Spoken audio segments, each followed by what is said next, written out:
Alright, this will be the elevator at Urban Systems and Engineering building here at ASU Tempe. Nice yellow and gray cab. Let's go to D. No, let's go to 2.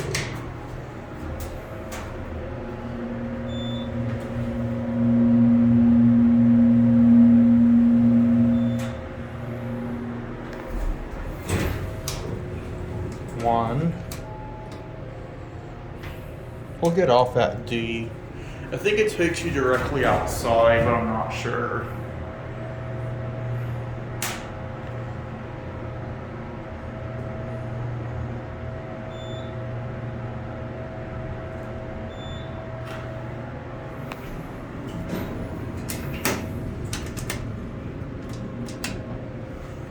There's actually a class going on right now, even though we are in the COVID times. I think it's a hybrid.